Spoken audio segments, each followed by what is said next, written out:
On June 11, 2026, Donald Trump told the world that a peace deal with Iran was almost done. A few hours later, he said something strange.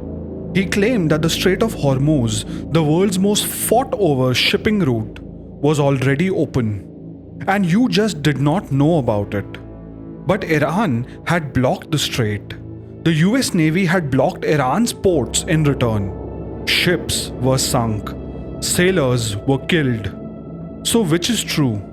And if the strait was already quietly open, what is this peace deal actually for?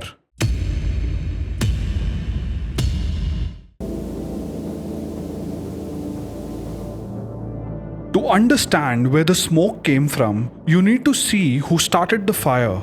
In June 2025, Israel and the US fought a 12-day war with Iran, striking nuclear sites and killing senior commanders.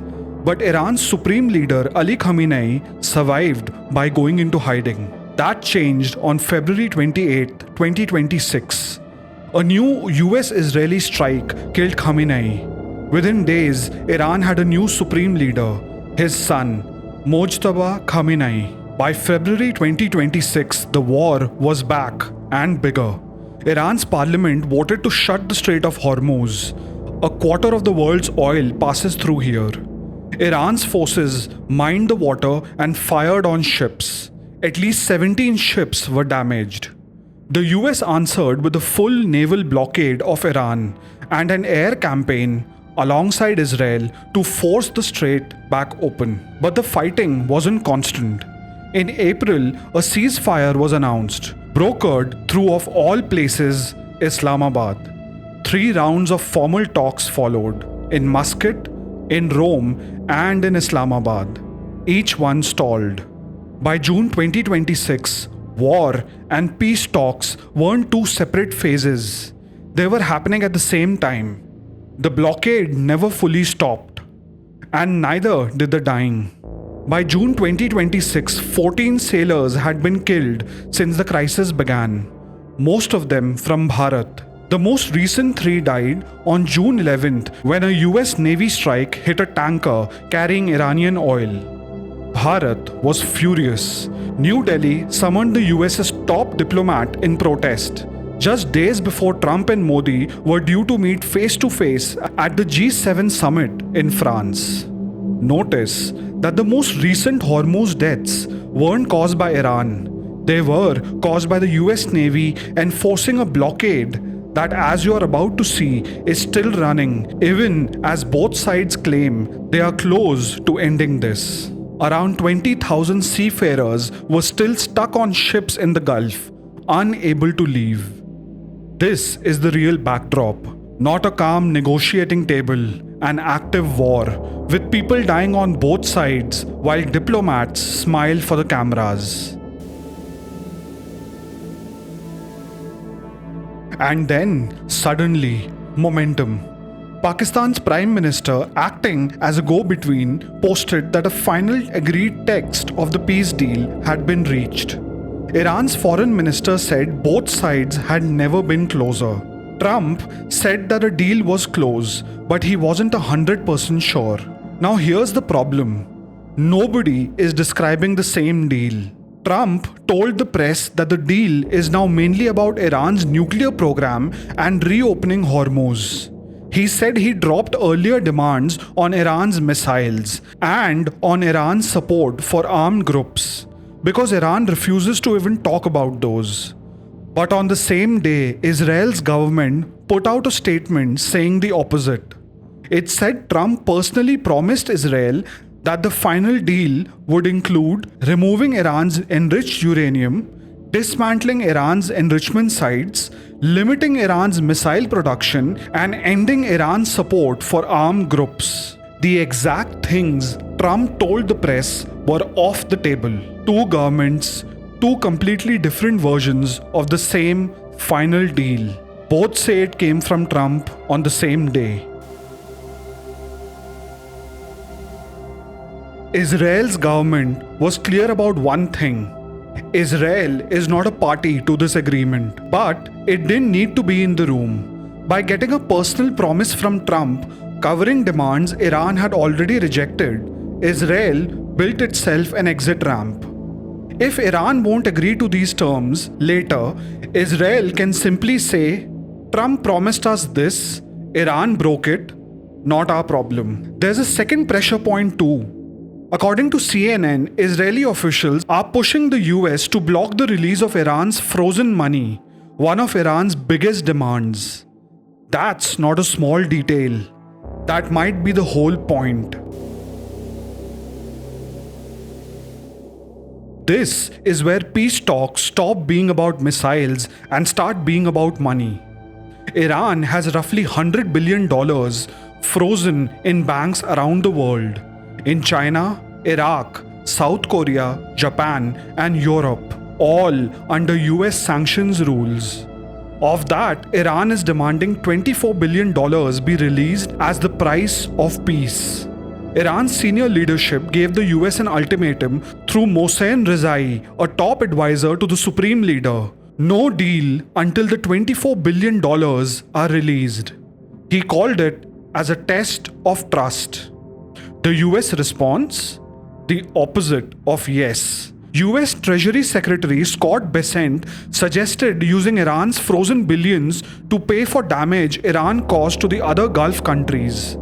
Repair costs, reconstruction, and even illegal tolls Iran tried charging ships in Hormuz. In plain terms, Iran wants its money back as the price of peace. The US is talking about giving that money to Iran's enemies instead. These aren't two sides slowly agreeing.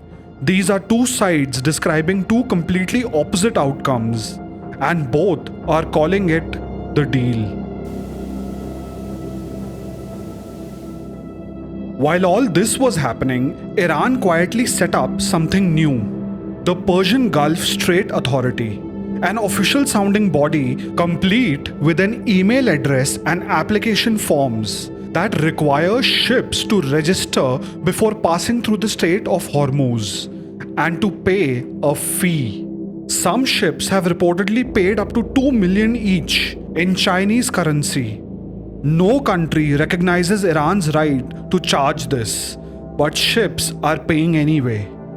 One estimate from JP Morgan says that if this toll system holds, Iran could earn $70 to $90 billion a year from it. That's the precedent Iran is testing, while peace talks are supposedly underway.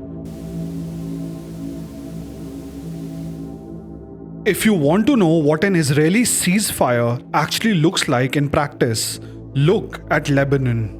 It's already happened once, and it's the strongest clue to how Israel might treat any Iran deal. When Israel killed Iran's supreme leader in February 2026, Hezbollah, Iran's biggest proxy group, started firing into Israel. By March 2026, a full war was underway in Lebanon. In April 2026, a ceasefire was announced for the Iran war. Hezbollah said it would pause attacks in line with that ceasefire. Israel's response? On April 8, right after the ceasefire was announced, Israel launched what it called its most powerful strikes yet on Lebanon. Lebanese authorities reported over 300 people killed. Israel said most of the dead were Hezbollah fighters, but a Beirut-based legal researcher told Al Jazeera that 101 of those killed that day were women and children. Iran, Pakistan, and Hezbollah all said that this broke the ceasefire. Israel and the US said it did not, because they argued that the ceasefire never covered Lebanon in the first place. A second Israel-Lebanon ceasefire was signed on April 16th, but even now, Israeli strikes continue. On June 10, strikes on the city of Sur killed at least 13 people. Hezbollah had rejected the latest ceasefire deal outright. So here's the pattern. Israel signs a ceasefire, then keeps fighting on a front it claims the ceasefire never applied to. If that's the playbook with Lebanon, while a ceasefire is signed, what happens with Iran once a deal is signed and Israel decides some part of it doesn't apply either? Let's put it all together. What do we actually know? The war is still going. Drones were being shot down near Hormuz the same week Trump called the deal almost final. Israel isn't a signer of the deal, but got a personal promise covering its biggest demands. Demands Iran had already rejected. Iran wants $24 billion back.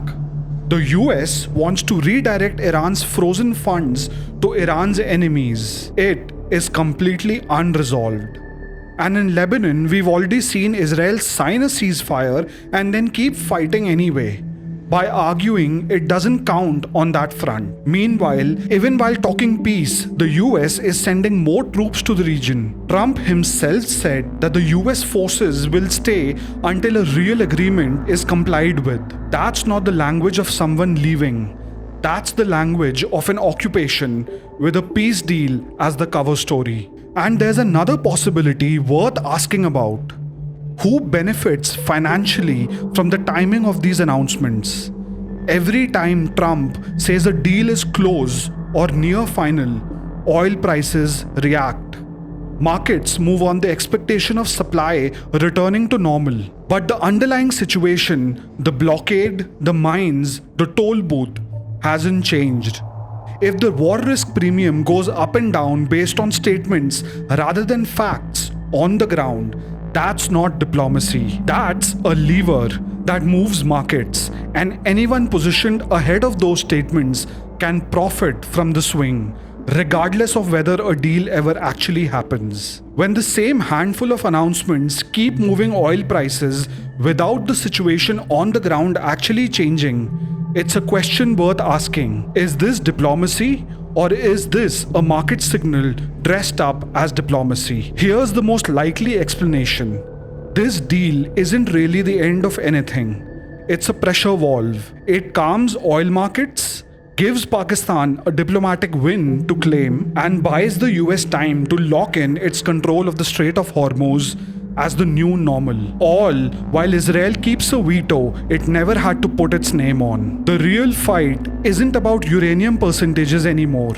It's about who controls $100 billion, who controls the Strait of Hormuz, and whether Iran's new untested leader can survive saying yes to either one. Everything else, the photo ops, the never been closer statements, the Pakistani mediation, that's the smokescreen. If this really is a financial siege wolf in a peace deal sheep's clothing, then the next thing to watch isn't a signing ceremony. It's whether that $24 billion ever actually moves, and which direction it moves in.